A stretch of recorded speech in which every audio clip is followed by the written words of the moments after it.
Good evening. Well, yesterday was the most extraordinary, momentous, historic day in London, certainly one that I will never forget. And when you hear this morning that 60% of the world's population watched that funeral service, I mean, it's truly extraordinary. But normal service has been resumed. The Prime Minister is off in New York. We will talk tonight about that.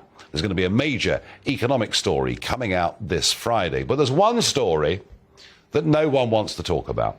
Doesn't suit the Labour Party, doesn't suit the Conservative Party, doesn't suit mainstream media. Oh, and how dare I even begin to discuss this subject? Because you see, Tony Blair, when he came to power with his friends Peter Mandelson and Alistair Campbell, decided he would change the nature of our country. He would rub the noses of the right in diversity. We would pursue a virtually open door immigration policy.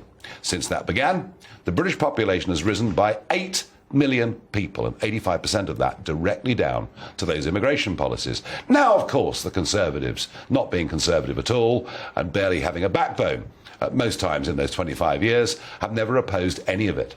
And now they're in government, massive immigration levels continue, both legal and, of course, illegal.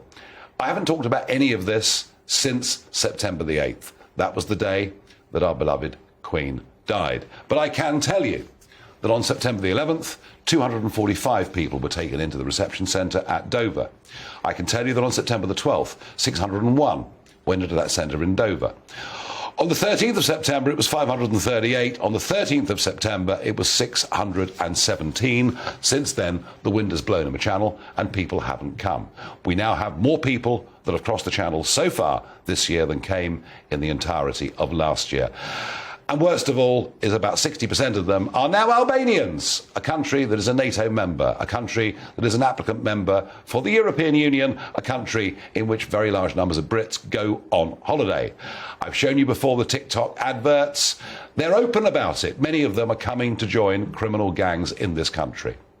Add to that what has been happening night after night in Leicester, with riots, battles going on between the Hindu and Muslim populations.